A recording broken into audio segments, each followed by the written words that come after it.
विद्यार्थी मित्रांनो, आजच्या भागामध्ये आपल्याला थोडस वेगळ्या आकृतीचं किंवा वेगळ्या पद्धतीचं एखादी आकृती दिली, त्या आकृतीचे क्षेत्रफळ आणि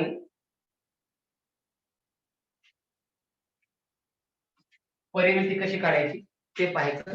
आणि ती आकृती आहे पायरी पद्धत. पायरी असेल तर आता पायरी म्हणजे काय आपल्याला माहिती आहे, स्टेप्स. आता स्टेप हो सर, पायरीला इंग्रजीमध्ये स्टेप्स म्हणतात, आम्हाला माहिती आहे. स्टेप्स म्हणजे पायरी हे झालं, पण नेमकं उदाहरण कसं?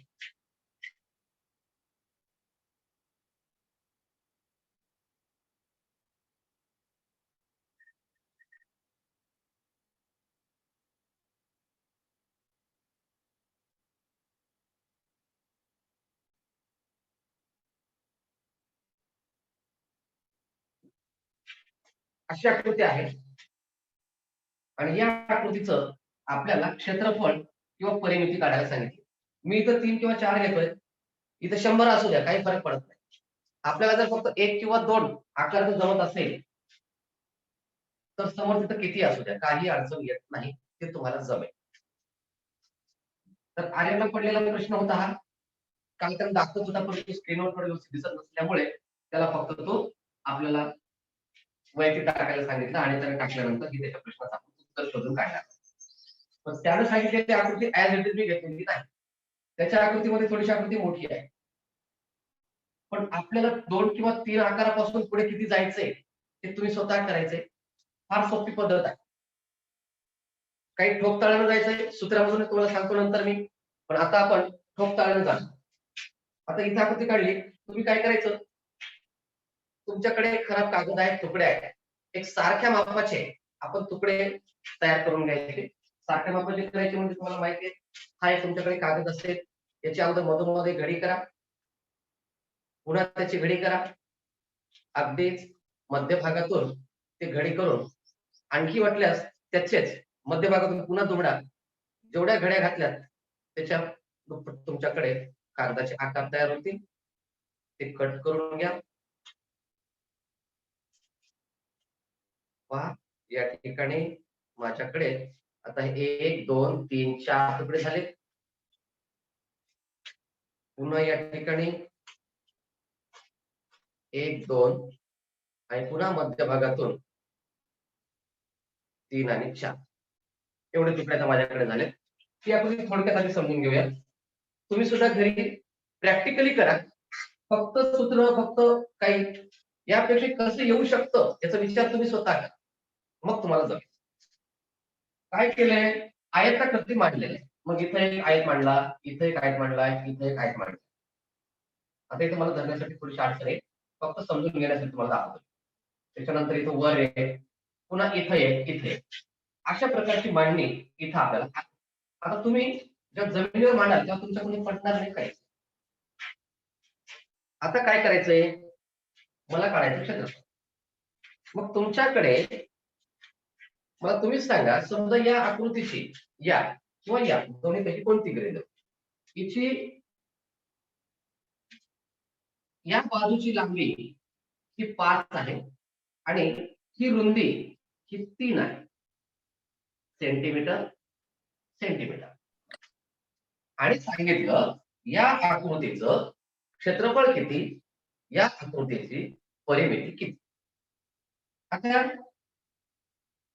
आपल्याला नानधड ही आकृती चौरसाची दिसते, नानधड आकृती ही पूर्ण आयताची दिसते. मग अशा वेळेस काय करायचं, एक सोपा प्रयोग हा करून पहा. ज्यांचा व्हिडिओ चालू आहे त्यांनी व्हिडिओ बंद ठेवा.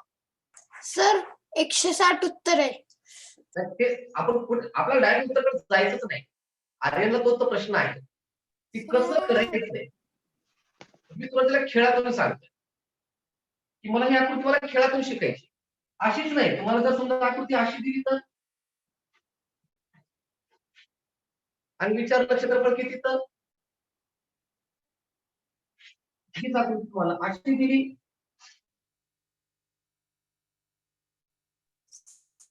आणि क्षेत्रफळ विचारलं तर, आता परिमिती विचारली तर एकाची माप द्या मग जमल. एकाच द्या फक्त. म्हणून आपल्याला म्हणून तुम्ही फक्त एकच आकृती तुकडा का बाहेर काढला मी. Very important is one. One is very important. One part because here are all parts of same. Total diagram 5 3 5 3 5 3 5 3. कुठे जरी गेलो आपण याची लांबी 5च आहे, याची रुंदी 3च आहे. 5च आहे, 3च आहे. पण हे एकावर एक उतरंडी ठेवल्यासारखं दिसते म्हणून मला ते गणित थोडंसं अवघड वाटते आणि मी कसं करू हा प्रश्न पडतो. अशा वेळेस आता तुझी पद्धत सांगतो मी. या आकृतीचं उत्तर तू डायरेक्ट कसं काढलं? सर मी पहिल्यांदा त्या वरच्या आयताची परिमिती काढून घेतली. 5 आणि 3 8, 8 दुने 16 म्हणजे ह्याची आली 16 आणि हे एकूण मिळून किती चौरस आहेत? एक हे पहिले 3 घेतले म्हणजे मी 3 आणि 2 5 आणि 6, 6 आणि 4 10 म्हणजे 16 16 आणि 10 160. उत्तर बरोबर 160. तुझं म्हणणं परिमिती ना? हो सर. परिमिती बरोबर 160 आहे तुझ्याकडून. बरं ठीक आहे, बघूया पुढे. आणि क्षेत्रफळ तुला काय वाटतं किती आहे? आणि आपण प्रॅक्टिकली जाऊया काय होतं बघूया. क्षेत्रफळ किती येईल असं तुला वाटतं? 150. सर क्षेत्रफळ कसं काढायचं ते माहिती आहे पण परिमिती काढायची माहिती नाही. सांगतो तेच सांगण्यासाठीच मी मुद्दाम तुझ्यासाठी आता हे क्लास जो आहे आपण अर्धा तास फक्त तुझ्या प्रश्नाचं उत्तर देण्यासाठी. म्हणून मी ग्रुपवर चर्चा केली नाही, तुलाही सांगितलं नाही. फक्त तुला काल सांगितलं की तो प्रश्न टाक जेणेकरून सगळ्यांसाठी तो महत्वाचा ठरेल. जरी आपल्या परीक्षेला आता नसला तरी महत्वाचा प्रश्न आहे. म्हणून तुम्हाला सांगितलं आता फक्त कागद घ्या, तुकडे करा. आहेत आपल्याकडे, नवीन करायची गरज नाही. फेकून दिलेल्या पत्रिकाचे कागद जाड वगैरे उडून जात आहेत वाऱ्यानं, म्हणून थोडेसे जाड कागद वहीचे पुठे ते घ्या. त्याच्यावर ठराविक माप घ्या, आकृत्या तयार करा आणि असे आयत बाजूला काढा. सुरुवातीला तुम्ही 4-5 करा. असे 4-5 असे 4 तुम्हाला जसे करायचे 4 3 2 1. क्रम मात्र कुठला तरी एक क्रम असावा याच्याकडे. 1 2 3 4 इथं 1 2 3 4 5 6 किती तू दिलेल्या आकृतीमध्ये 14 होते. पण तुला 4चा आलं तर तुला 14 येऊन जाईल. 3चा आलं तरी तुला 14 येईल. मी तर 2चं जरी तुझं समजून घेतला तरी तुला 14 काय 50 येईल. आता लक्षात घे काय करायचं. काय करायचं आता इथं परिमिती सांगितलेली आहे. बघूयात. आता मी थोडं अगोदर सुरुवातीला क्षेत्रफळाकडे जातो. 5 त्रिक 15 आपल्याला माहित आहे एका आकृतीचं क्षेत्रफळ, कारण आयत आहे आणि आयताचं क्षेत्रफळ आपल्याला माहित आहे सूत्र लांबी गुणिले रुंदी. मग लांबी आहे 5 आणि रुंदी आहे 3. 5 त्रिक 15 चौरस सेंटीमीटर. क्षेत्रफळ म्हटले की चौरस शब्द वापरतात. मग 15 चौरस सेंटीमीटर हे एका आकृतीचं क्षेत्रफळ. आता सोपं काम तर मग लक्ष दे. माझ्याकडे आता एकूण किती आकृत्या आहेत? 10. पण बरोबर असतं 1 2 3 4 5 6 7 8 9 10 संपलं. अरे लक्षात आलं का? माझ्याकडे 5/3 च्या 10 फरशा आहेत. एकच आकार आहे, एकूण 10 आहे. म्हणजे माझ्याकडे आता पूर्ण आकृतीचं अशा आकृतीचं क्षेत्रफळ काढताना एका आकृतीचं क्षेत्रफळ गुणिले एकूण आकारांची संख्या. मग एकूण आकार माझ्याकडे किती आहेत? 10. एका आकृतीचं क्षेत्रफळ किती आहे? 15. 15 गुणिले 10 बरोबर 120. आता तिथं तू सहज करू शकशील की मला तिथपर्यंत आकार करायचा आहे तर माझं किती आहे, माझ्याकडे किती आकृत्या होत आहेत आणि त्याचं एक सूत्र आहे. तुम्हाला माहित असेल की नाही मला माहिती बहुतेक असेल. 1 ते 10 किंवा 1 ते 50 किंवा 1 ते 20 किंवा तुझ्याकडचा प्रश्न 1 ते 14 या अंकाची अचानक आपल्याला एकदम बेरीज करायची. आता तुझं तेवढं वजन नाही तर 14 मग 13 इथं 12 इथं 18 एवढी एक एक बेरीज करणार का? मग मला इथं तुझ्याकडे 14 डबे आहेत, इकडे 14 डबे आहेत, तर बेरीज कशी करणार? तुम्हाला माहिती आहे का? बघू द्या नंतर मी तुम्हाला सांगतो लागले सूत्र. तुम्ही कोणत्याही संख्येची बेरीज करा, कुठून आणि कोणतेही. यस तन्मय, काय सर? 1 ते 10 पर्यंतच्या अंकाची बेरीज कशी काढावी किंवा 1 ते 20 अंकापर्यंतची बेरीज कशी काढावी किंवा कोणत्याही अंकापासून कोणत्याही अंकापर्यंतची बेरीज कशी काढावी, अंकांची बेरीज. सर शेवटचा अंक भागिले 2 बरं, मग त्याचं 10 भागिले 2 गुणिले एकूण संख्या गुणिले एकूण संख्या संख्या गुणिले एकूण संख्या अधिक पण मग आता एकूण संख्या किती आहे? 10. 10. बरं, आता तुझं म्हणणं काय आहे? तू सांग काय अर्थ आहे? चुकलं काय काय काळजी करायची नाही. तुझं म्हणणं काय आहे? हा आता सांग. गुणिले 10 1 ते 10 ची बेरीज करायची आपल्याला. 1 ते 10 ची बेरीज हा 10 अधिक 10 भागिले 2 10 भागिले 2 हा 10 अधिक 1 भागिले 2 बरोबर गुणिले गुणिले एकूण संख्या एकूण संख्या सर गुणिले एकूण दहा. संख्या म्हणजे 10 गुणिले 10 पहिली तर गुणिले 10 करा. एकूण संख्या 10 आहे त्यामुळे गुणिले 10 संख्या करा. अधिक एकूण पहिली संख्या अधिक एकूण संख्या गुणिले एकूण संख्या छेद 2. एक मिनिट आणखी एकदा आणखी मला तन्मय ग्रुप बघू दे. तन्मयचं म्हणणं काय? 10 अधिक 1 छेद 2 बरोबर. आता पुढे काय लिहू? एकूण संख्या एकूण संख्या किती आहे? 10. हा हे असं होतं आता. नाही सर गुणिलेच घ्या तिथं गुणिलेच द्या. त्याच्यासाठी तुला पुन्हा त्याचा विचार करतो इथं नेमकं काय आहे? आता असं एकूण संख्या अधिक 1 भागिले 2 गुणिले एकूण संख्या म्हणजे आता काय 10 आहे? 1 11 भागिले 2 बरोबर 5.5 आणि गुणिले 10 बरोबर 5.55. बरं ठीक. आर्यन तुला काय म्हणायचं आहे? सर पहिली संख्या अधिक शेवटची संख्या गुणिले नाही भागिले 2 गुणिले एकूण संख्या. तेच आहे 10 अधिक 1 किंवा 1 अधिक 10 गुणिले 10 भागिले 2 तेच आहे. आता याचं मूळ सूत्र काय तुम्हाला सांगतो.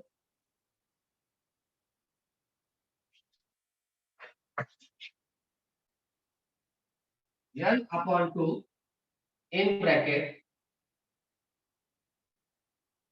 a plus a upon n. n म्हणजे एकूण संख्या. एक तुम्ही जे म्हणता तेच आहे काहीच नाही पण सूत्र त्याचं असं असतं. आता एकूण संख्या किती आहेत? 10/2 कंसात ए म्हणजे पहिली संख्या जे तुम्ही म्हणतात तेच. एन शेवटची संख्या. बे 5/10 1 आणि 10 इथं 5 कंस म्हणजे गुणाकार 1 आणि 10 11 11 कंस. आलं लक्षात? n/2 in bracket a plus an म्हणजे सुरुवातीची संख्या अधिक शेवटची संख्या. इथं सूत्र करताना एकूण संख्या छेद 2 10 अधिक 1 भागिले 2 चुकूनही करू नका. आपल्याला दशांश मध्ये घेऊन जाते. दशांश म्हटलं की पुन्हा आपल्या चुका होण्याची शक्यता आहे. त्यापेक्षा पूर्णांकच घ्या ना. n/2 10/2 उत्तर 5. आता कुणाला गुणाकार करता येईल काहीच अडचण येणार नाही. जेव्हा भागाकार बिना दशांशचा येईल तेव्हा आपल्याला उत्तर सोपं जाईल. 2×5 5 10 आणि 11 11 गुणिले 5 5. आता सांग दशांश सोपं का हे सोपं? सर हे सोपं सोपं आहे. Sir okay. मी पण तसंच करत गेलो. चालेल. आलं लक्षात तुमच्या समजून जाईल तुम्हाला काही अडचण नाही. आता तुम्ही सूत्र तुम्ही वापरत बसायचं नाही. सूत्र म्हणत काय करायचं? माझ्याकडे एकूण संख्या किती आहे? समजा माझ्याकडे एकूण संख्या आहेत 20. त्याचे करायचे 2 हिस्से. सुरुवात कुठून आहे? 1 पासून आहे. पहिली संख्या 1 अधिक शेवटची संख्या कोणती आहे? 20. समजा विचारले 21 ते 40 ची बेरीज किती? 21 पहिली अधिक संख्या शेवटची किती? संख्या. संपलं. जी संख्या सुरुवातीची एकच नाव गरज नाही. मला जिथून विचारलंय तिथं जा. 1 ते 10 म्हणून तर त्या दिवशी भाषा सर म्हणले 1 ते 10 अंकाचे 100 गणित करू शकता एका पद्धतीतून. 1 ते 10 अंकावर तुम्ही 100 प्रश्न विचारू शकता. 1 ते 10 5 ते 10 ची बेरीज किती? 6 ते 10 ची बेरीज किती? 1 ते 5 ची बेरीज किती? 1 ते 9 ची बेरीज किती? 1 ते 8 ची बेरीज किती? 1 ते 3 ची बेरीज किती? सोपं का? एकूण संख्या छेद 2. फक्त आता लक्षात ठेवा, इथं 1 ते 20 विचारलंय म्हणून एकूण संख्या 20. काही गडबड काय होईल? सर मी खूप केलं पण यायचं झालंय. काय विचारलं? 21 ते 40 ची संख्याची बेरीज किती? आपण काय करतो? एकूण संख्या 40. होतील का 40? नाही सर 21 ते 21 40 ते म्हणलं ना 40 मला विचारलंय. माझा मेंदू तिथं चालला पाहिजे. मला 21 पासून 40 पर्यंतचं अंतर मला पाहिजे. मी विचारलं अर्धापूरून थेरबड अंतर किती आहे? सांगितलं 40 किलोमीटर. भोकड पासून थेरबड किती? 40 किलोमीटर. चालेल का? नाही सर नाही सर नाही चालत. मग हे तसंच आहे. 1 ते 40 अर्धापूर ते भोकर. 21 ते 40 भोकर ते थेरबड. अशा पद्धतीने आपल्याला जाता आहे. मग 21 ते 40 म्हणजे इथं 40 नाहीये, इथं 20च करताय. तर उत्तर येईल. आणि हेच असे प्रश्न असतात. 51 ते 80 या अंकांची बेरीज किती? 51 सर ते 50 80 51 ते 100 या अंकांची बेरीज किती? अशा पद्धतीचे आपल्याला प्रश्न या सूत्रात पटकन करता येतात. फक्त संख्या किती त्याच मोजायच्या, बाकी काही अडचण नाही. सर संख्या मोजायचं पण सोपं आहे. जी संख्या हा. विचारली तिच्या मागचा एक अंक घ्यायचा आणि जी लास्टची संख्या आहे त्याच्यातून वजा करायचा. मग तितके अंक असतात तितके बरोबर. 7 ते Yes. 12 मध्ये विचारलं तर तसं. आता 51 ते 100 तुझं अगदी बरोबर आहे. समजा चुकून विचारलं 51 ते 100 किती? तर 100 हिच्या मागची संख्या कोण आहे? 50. 100 मधून याच्या मागची संख्या वजा करून टाक. 100 मधून 50 गेले, उत्तर 50. आपल्याला काय वाटतं 51 ते 100 मध्ये 51 ते 100 मध्ये 49 आहेत असं वाटतं. आवाज येतोय ना? हो सर एक कॉल आला होता, एक मिनिट थांबा. एक मिनिट. हा, सर आता येत नाही आवाज. येतोय मला माहित आहे 100% येतोय. तर 51 ते 100 ची बेरीज किती? सॉरी बेरीज नाही. 51 ते 100 मध्ये अंक किती? तर आपण काय करतो? 100 वजा 51 बरोबर 49. कारण या एकला एक लावतो. एक वजाचा नाही तो. एक धरायचा आहे त्याच्यामध्ये. 3 समोर उभं टाकलेत, मी एक सोबत आहे. एकूण मुलं किती? 1 2 3. तिथून मोजा 1 2 3. तिथून मोजा 1 2. अरे सगळ्यांना मोजले 1 2 3. बाहेरचा माणूस आला त्यानं मोजले. किती जण आहेत? 1 2 3 4. अरे तुम्ही चौघ जण काय करायचं? नाही आम्ही चौघ नाही, आम्ही तिघच आहोत. अरे 1 2 3 4.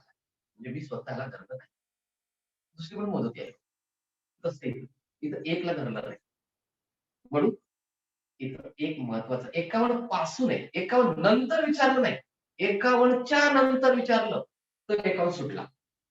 च्या नंतर 51 पासून म्हणलं 51 आलं. मग इथं 100 मधून 51 च्या मागची संख्या वजा करा. कुठली 1 वजा पुन्हा अधिक काहीच करू नका.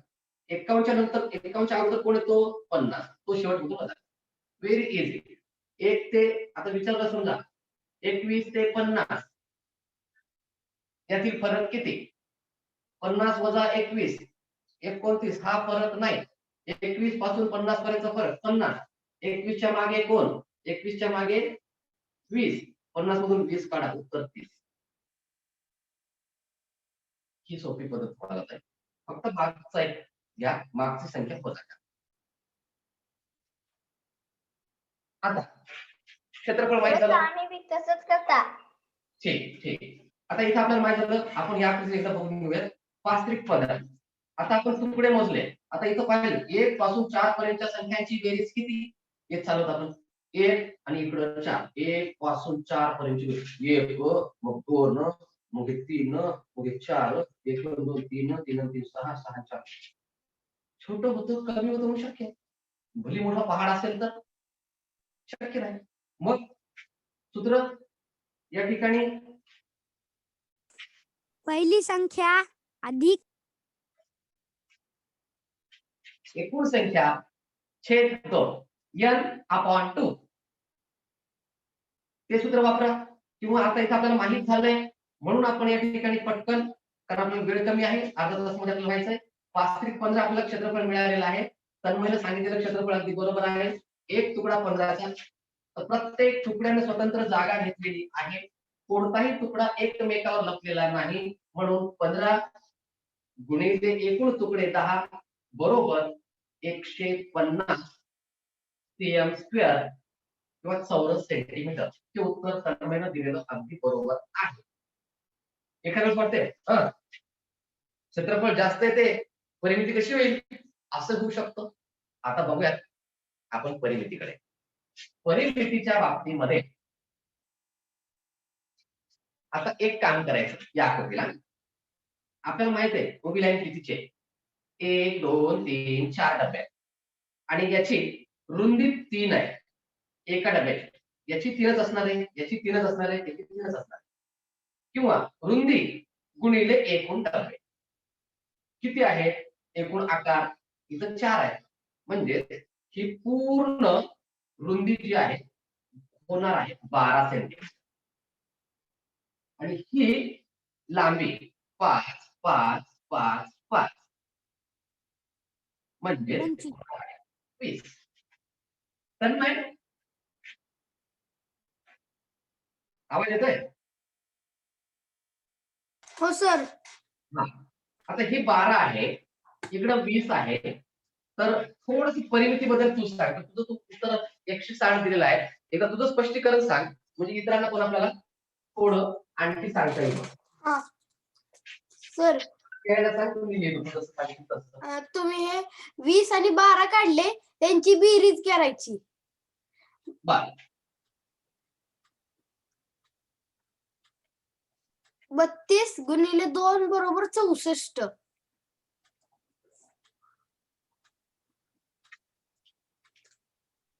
झालं बरोबर आहे का?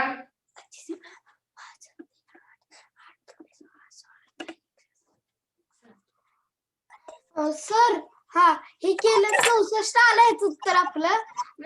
मग आपली इथली या कशाची या पायऱ्या आहेत ना, पायऱ्यांची राहिलीये.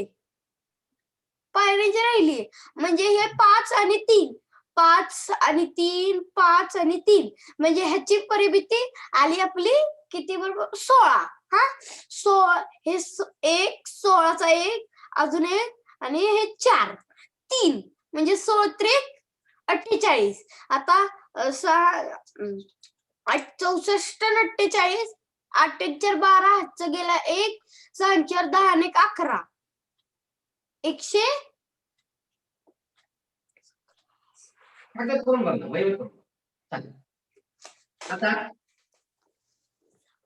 आणखी सांग सर. बरं. आणि तुम्हाला माहित आहे सर मी सांगू का? हा सांग बेटा. सर इथं 5 आणि 3 आपली एक मिनिट तुम्ही हा. जर व्हिडिओ शक्य असेल तर व्हिडिओ चालू ठेवू शकता.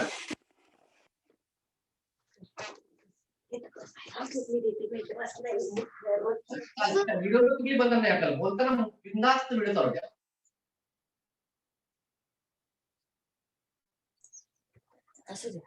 आणि जोडलेला आहे का आपल्यासोबत? सर आपली 5 आणि 3 8 बेरीज आपली 5 आणि 3 8 येते. आपली आयताची परिमिती बरोबर लांबी अधिक रुंदी गुणिले 2 असतं. म्हणून लांबी 5 अधिक रुंदी 3 5 आणि 3 8 8 दुने 16 आणि इथली आपल्या त्यांची बेरीज आलेली पायऱ्यांची 10 आलेली. मग त्या 16 आलेल्या 10 ने गुणलं बरोबर 160. ठीक आहे, तुझं म्हणणं 160 आहे. आता थोडस लक्षात द्या बघा. आपल्याला हे तुम्हाला 12 कशाने कळले आर्यन? हो सर. कळले. कारण हे 3 आहे, हे 3 याची रुंदी 3 याची 5 आहे याची 5 आहे, याची 5 आहे, याची 5 आहे. आता थोडस लांब पद्धतीने मी घेऊन जातो तुम्हाला. आता आपण आकृत्या वेगळ्या करू. ही एक पूर्ण आकृती गृहीत धरू आता. आता याची रुंदी 5 आहे, इकडची 5, इकडची 5 आणि लांबी 12 आहे. 12 पंचे सॉरी 2 कंसात लांबी अधिक रुंदी म्हणजे 5 आणि 12 17 17 2 34 या एकाची आहे. दुसरी आकृती पहा. माईक बंद ठेवा. माईक आणि व्हिडिओ बनवते ना बंद ठेवा बोलताना. आता इकडं आता दुसरी आकृती पाहतोय आपण, त्याच्यामध्ये मी रेषा मारतोय. याची इथं 5 इथं 5च राहणार, सूत्र तेच राहणार 2 5 अधिक रुंदी 5च आहे, पण लांबी मात्र आता 3 1 3 3 2 6 3 3 9 वरचा एक डब्बा केलाय. 5 9 14 14 2 28. सर आता तर तिसरा डब्बा पाहतोय. 6. याच्यामध्ये इथं 5 आणि इथं 3 आणि 3 6 म्हणजे 2 कंसात 5 अधिक 6 म्हणजे 5 आणि 6 11 11 2 12 आणि शेवटचा डब्बा मी उभ्या रेषा घेतोय. इथं 5 इथं 3 म्हणजे 2 कंसात 5 अधिक 3 म्हणजे 5 आणि 3 8 8 2 16. माझ्याकडे सगळ्या आकृत्यांची परिमिती माझ्यासोबत आता आलेली आहे. या तुकड्याची या तुकड्याची या तुकड्याची. मी आता बेरीज करतो. 8 आणि 4 12 12 आणि 2 14 14 आणि 6 20 4 आणि 2 2 आणि 3 5 आणि 2 7 आणि 2 9 आणि 1 10 100 काय काय व्हायला ते पहा. इथं 3 आणि 2 5 आणि 3 8 आणि 2 10 या पद्धतीने गेलो. माझ्याकडे उत्तर आलं 100. मी काय केलं, तुकडे वेगळे केले. आता गडबड आणखी काय होते किंवा आणखी काय काय होते याच्यामध्ये. आपल्याला परिमिती काढणे म्हणजे काय, बाहेरच्या आकाराच्या मापाची पूर्ण झालर जी बसवायची त्याची बेरीज करणे. मला याला समजा हे पायऱ्या आहेत, मला पायऱ्याला पूर्ण फरशा वगैरे बसवायच्या आहेत, तर त्याचे मला काठीने काहीतरी डिझाईन द्यायची, त्याचं मला माप काढायचं. या पद्धतीने गेलो, उत्तर हे आलं. तर मी वेगळ्या पद्धतीने गेला, त्याचं उत्तर वेगळं आलं. तर मी एका पद्धतीने गेली, तिचं उत्तर वेगळं आलं. आता आणखी काय वेगळं येते. इथं 5 आहे, इथं 3 आहे. इथं 5 आहे, इथं 3 आहे. हा भाग आपोआप झाकला गेलेला आहे. आता इकडचा मला विचार करायची गरज नाही. ही परिमिती किंवा ही बाजू ऑलरेडी याच्यामध्ये मोजल्या गेलेली आहे, म्हणून मला ही पुन्हा मोजायची नाही.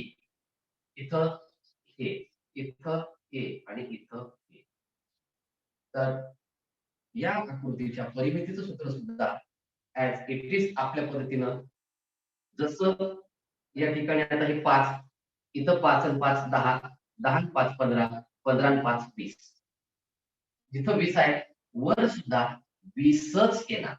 इथं 3 इथं 3 इथं 3 इथं 3. अंतर बदललं तर काही फरक पडला नाही. तर लांबी जशी वाढत गेली रुंदी रुंदी वाढत गेली. म्हणजे इकडे सुद्धा हे 3 गुणिले 4 इकडे सुद्धा 12च आहे, इकडे सुद्धा 20च आहे. आपलं सूत्र काम करतं या आकृतीला 20 2 कंसात लांबी 20 अधिक रुंदी 12 म्हणजे 2 20 आणि 12 32 म्हणजे 2. सुरुवातीचं जे उत्तर आलं होतं नंबर 2 ला उत्तर असं सांगायचं हे 2 गुणिले 32 बरोबर 64. इथं 12 आहे, इकडं 20 आहे. बघा आणखी एकदा पहा. मला इकडं एक साधा सोपा दोरा घ्यायचा, इथून मला सुरू करायचंय. इथपर्यंत दोरा किती लागतो एक अंदाज घ्या फक्त. असा 3 असा 5 असा 3 असा 5, असा 3, असा 5, असा 3, असा 5. म्हणजे 3 आणि 5 8 आणि 3 12, 8 आणि 3 11 आणि 5 16 आणि 3 18, पुन्हा 3 18 आणि 5 या ठिकाणी 23 23 आणि इथं पुन्हा 3 किती वेळा लागेल 1 2 3 4 3 चौक 12, 5 किती वेळा लागेल 5 1 5 5 2 10 5 3 15 5 20, म्हणजे 20 आणि 12 32. म्हणजे इकडं 12 आहे, इकडं 20 आहे, इकडं 32 आहे. हा तिरपा डायरेक्ट हा पूर्ण याच्या इतकाच आहे. काही फरक पडत नाही. म्हणून परिमिती ही आपल्याच सूत्रामध्ये बसते. या आकृतीची लांबी 2 कंसात लांबी अधिक रुंदी किंवा 2 लांबी अधिक 2 रुंदी. देअर इज म्हणजे या ठिकाणी कुठलाही या आकृतीमुळे इफेक्ट होत नाही. पण मी इथं जे करत बसलो किंवा तुम्हाला दाखवलं का झालं, मी इकडची बाजू मोजतोय पण ही झाकल्या गेली ना, हिची का मोजतोय मी? ही पण झाकल्या गेली, ही का मोजतोय? ही पण झाकल्या गेली, मला इथं थोडीच चादर लावायची, ही मोजतोय मी नाही ना, मला ही नाही मोजायची, मला ही पण नाही मोजायची. कारण मला इथं पट्ट्या द्यायच्यात का, मला इथं डिझाईन करायची का मध्ये नाही करायची. मला फक्त परिमिती म्हणजे शेवटचाच भाग मोजायचा. इथं मी काय केलं तुम्हाला प्रत्येक तुकडा मोजून दाखवला तर काय येतं. मग मला याची गरज नाही. मला 3 त्रिक 9 फुकट चालले. इथं इथून 6 विनाकारण चालले, इथं 3 विनाकारण चालले. हे अंतर किंवा ह्या लागणाऱ्या पट्ट्या मला विनाकारण लागत नाही. मी तिथे देणारच नाही ना, मला त्याची आवश्यकताच नाही. मला पूर्ण भिंत बांधायची, पायऱ्या बांधायच्या आणि गिलावा करायचा आहे. मग मी तर मला जर गिलावा करायचा आहे तर मी फक्त आपली जी स्लायडिंगची पट्टी असते किंवा पायऱ्याची पट्टी असते मी इथंच बसवेल ना. मी पूर्ण नाही, मला पूर्ण भिंताडापर्यंत बसवायचं. अशा थोडं बसणार आहे का? आपल्याला रॅक करायचंय नाही, मग रॅक करायचंच नाही. मग मला जर फक्त इथून इतकीच पाटी लागते तर मी हीच मोजणार. आणि म्हणून आर्यन परिमितीमध्ये आता तुला मोठ्या आकृती तयार करायचे, पण मोठ्या आकृतीला तर गरज नाही. तुला तर इझी होऊन जाणार, कारण तुझ्याकडे लांबी पण लिहिलेली आहे, रुंदी पण लिहिलेली आहे. पण बी प्रॅक्टिकली करण्यासाठी तू मुद्दाम 14 तुकडे तयार कर. 14 उभे 14 12 14 13 12 18 10 9 8 7 6 5 4 3 2 1 असे तुकडे कर. थोडासा खेळ म्हणून त्याच्याकडे बघ. प्रत्येक तुकड्यावर त्याची लांबी त्याची रुंदी लिही. पण जेव्हा मी एकत्र तुकडे करतोय तर याची परिमिती मला इकडची ही बाजू काम करणार नाही, तर ती एक संघ बाजू झालेली आहे. म्हणून मला इकडचीच बाजू फक्त मोजायची. आणि मला जेव्हा आपल्याला परिमितीसाठी दोरी वगैरे काही करायची तेव्हा एवढाच मला दोरा लागणार आहे. इकडं मला बांधताच येणार नाही दोरा, कारण तो बांधकामामध्ये गेलाय. अशा पद्धतीने तुम्हाला जमेल. सुरुवातीला वाटतं तुम्ही तर्क लावलाय, काही हरकत नाही, बरोबर तर्क लावलाय. पण या पद्धतीने गेलो तरी आपलं चुकतं, कारण मला मध्ये पट्ट्या द्यायच्या नाही. आणि जर आपण अगोदर ते 160 आलं होतं, आता स्टडीने सांगितलं एकूण डबे आपले 10 आणि एक डब्बा. पण हा डब्बा घेतला तर हा डब्बा मध्ये झाकून गेलाय, तर ही बाजू याच्यामध्ये ऑलरेडी आली, म्हणून मला ती डबल घ्यायची नाही.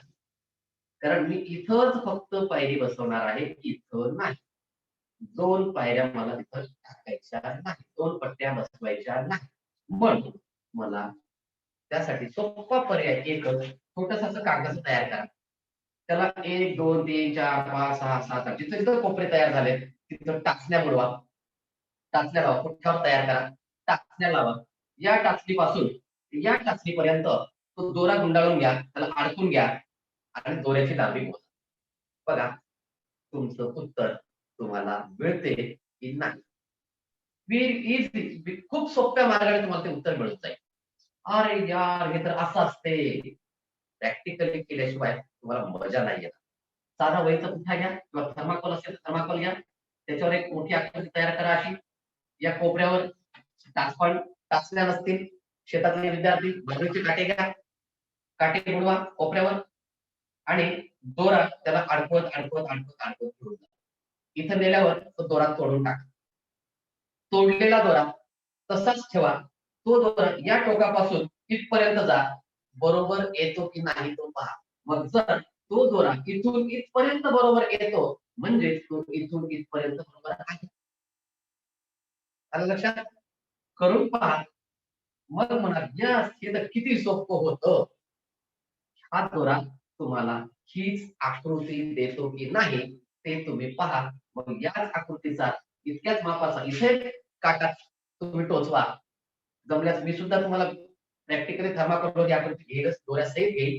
आता आपल्याकडे वेळ कमी आहे, तसं सुरू झालेलं आहे ते. पहिले 10 मिनिट प्रास्ताविकच आहे, त्याच्यामुळे आपण थोडस लांबवलेलं आहे. तर या ठिकाणी इथं तो काटा आणि मग बघा तुमचं उत्तर बरोबर येते की नाही. आणि हे आकृत्या काढण्यासाठी सगळ्यात सोपं काम तुमच्याकडे डब्याची वही आहे. डब्याच्या वहीवर तुम्ही टाचपीन टिक मस्त पैकी त्या कागदाला आणि ते कोपरे आहे तिथं तुम्ही ते करू शकता. तर आणखी आपण प्रात्यक्षिकासाठी आणखी एक तासिका घेऊयात. नंतर पुढच्या तासिकेमध्ये आपण प्रत्यक्ष साहित्याविषयी पुन्हा आणखी तुम्हाला हाच घटक उपघटक पुन्हा एकदा समजावून सांगतो. कारण आपल्याकडे आहे क्षेत्रफळ आणि परिमिती. जरी तुमच्या शिष्यवृत्तीसाठी इतका कठीण या काठीण्य पातळीचा प्रश्न नसला तरी आर्यनला आलेली अडचण होती ती सगळ्यांसाठीच असू शकते. नवीन भाग थोडासा वेगळं वाटतं, आपण नेमकं कसं करू, सगळ्या तुकड्याची आपण परिमिती काढतो आणि गडबड होऊन बसतो. परंतु इथं काही भाग लपलेला आहे हे आपण लक्षात घेत नाही, म्हणून थोडीशी गडबड होते. क्षेत्रफळाच्या बाबतीत तसं होत नाही. क्षेत्रफळाच्या बाबतीत आपल्याला पूर्ण जागा घ्यावीच लागते, कारण त्याला जागा व्यापलेली आहे. परिमितीचं तसं नसते, दोन्हीमध्ये फरक आहे. ठीक आहे, थांबूया. ज्यांना शक्य आहे त्यांनी तुम्हाला पाठवलेले युट्यूब लिंक 3 भाषेमध्ये होती, मराठी, हिंदी, इंग्रजी. तुम्ही कोणत्या एका भाषेमध्ये, पण आपल्या ग्रुपला फक्त मराठी भाषा पाठवली. हा, क्षेत्रफळ 150 आणि परिमिती 64 आली ना मग? हो.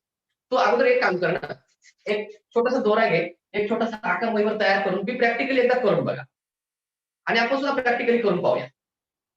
म्हणजे तुम्हाला आणखी पक्क समजून जाईल की नेमकं कसं आहे. ओके, हो सर. काही अडचण नाही, 100% तुम्हाला सहज जमेल. पण जेव्हा तुम्ही प्रात्यक्षिकामध्ये काही काही प्रश्न असतात बेटा, ते थोडेसे आपण खेळाच्या माध्यमातून समजून घेतले तर आपल्याला जमतं. नुसतं दोराच म्हणून नाही, तुम्ही छोट्या छोट्या काड्या जरी घेतल्या, आईस्क्रीमच्या काड्या असतील, डब्बीच्या काड्या, सगळ्यात सोपं उदाहरण डब्बीच्या काड्या. डब्बीच्या काड्या घ्या, एका टाईल्सवर ठेवा, वहीच्या पुठ्यावर ठेवा आणि प्रयत्न करा. इथून डब्बी ठेवली, एक काडी, इथे एक काडी, इथे एक काडी, इथे एक काडी, इथे काडी, आणि मग बघा उत्तर काय. डब्बीची काडी, अगरबत्तीची काडी, डब्बीची काडी, अगरबत्तीची काडी, उरलेली दोन्हीचा संबंध बघा, तुमचं उत्तर तुम्हाला मिळून. डब्याची काडी घेऊ शकता, खेळाच्या काड्या घेऊ शकता, पण दोन्हीचे माप मात्र सारखे असावे. जर सुद्धा तुम्ही डब्याची काडी घेतली आणि दुसरी पूर्ण अगरबत्ती घेतली, कुठेतरी आईस्क्रीमची काडी घेतली, नाही जमणार. 2 घटक सारखे पाहिजे. म्हणजे एक तर लांबीचा एक, रुंदीचा एक. लांबी एकाच प्रमाणात घ्या, रुंदी एकाच प्रमाणामध्ये, नक्की जमेल. 100% तुम्हाला जमत नाही. थांबूयात आपण आणि तिकडे युट्यूबला ज्यांना शक्य आहे त्यांनी त्या लिंकला जॉईन